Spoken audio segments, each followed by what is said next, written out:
Hello and welcome to the Homeless Consultant channel. My name is Paul B. I am the Homeless Consultant.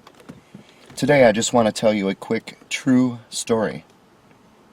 This story has a moral that is directly related to the behavior of Governor Tim Walz of Minnesota. But you will only understand that moral if you think about it. This is the story of the Black Panther, one of the most notorious criminals in England's history. He had committed a lot of armed robberies, and he was most famous for having a trigger finger. If anybody got in his way, they were going to die without asking questions. In 1975, he decided to kidnap 17-year-old Leslie Whittle. He kidnapped her from the comfort and the safety and the security of her own home. The one place you should be safe, inside your home. Leslie was an heiress. Her life was very good. By all accounts, she was an absolutely wonderful human being. Many people said, I would be so proud if she were my daughter. She had nothing but a bright future ahead of her. Until this one man entered her life, and he deprived her of her freedom and her liberty. He socially isolated her so that she was completely alone. She was completely at the mercy of an evil madman. He recorded her on cassette tape, giving the instructions for the ransom drop. In fact, for several ransom drops in case anything went wrong. In those tapes, which were given for public consumption, Leslie sounds perfectly normal. She sounds calm. She sounds like she's on point. And she even says, "Don't worry about me. I'm being well cared for." That's what the public consumed. No need to worry, Mum. I'm okay.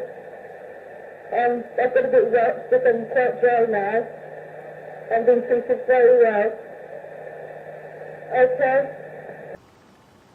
Let me tell you what happened in the real world.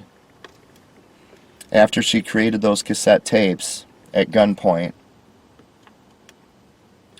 he took her down into a drainage sewer system many, many feet below the ground, stripped her naked, where he left her on a 2-foot wide platform, hog-tied. She was cold, she was wet, she was alone, she was underground. And he put a noose around her neck, so if she tried to escape, she would fall off the platform and be hanged. This is what she experienced while the public was consuming these audio cassettes of her sounding calm and saying that she's being well cared for.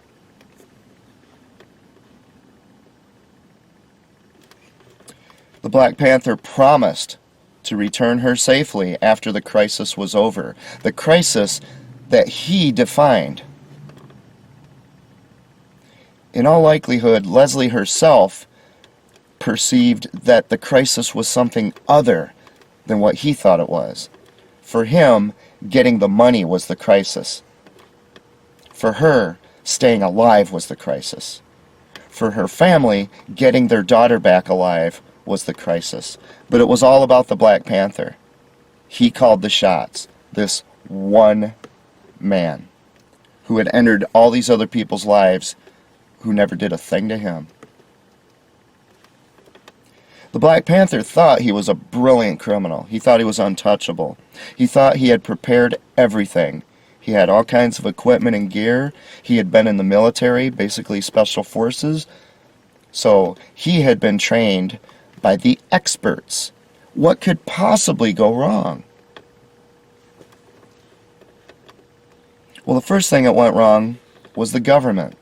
The government screwed up absolutely every aspect of the investigation.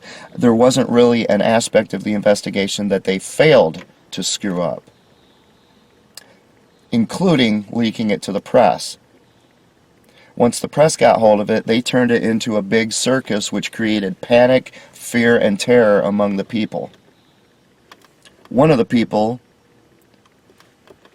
who got sucked into that panic was the Black Panther. So as he realized and had to finally acknowledge that he was not the brilliant person he thought he was, and that his expert training didn't do anything productive for him, he panicked, he went down into that sewer, and he kicked Leslie off the edge, where she was hanged. That's what happened to her after she experienced all that time alone, cold, wet, naked, afraid to even fall asleep because she might not wake up alive. But what happened to the Black Panther after all of this? Well, he received food, clothing, and shelter for the rest of his natural life. And it was paid for by other people.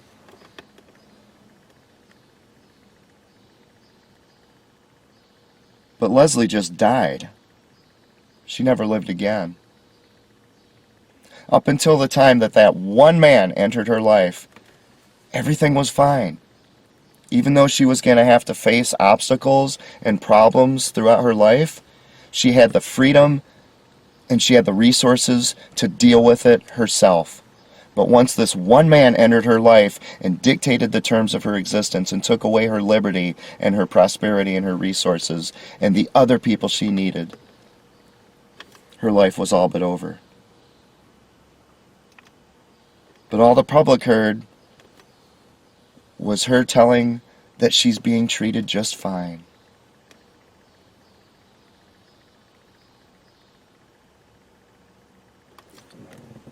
Think about that.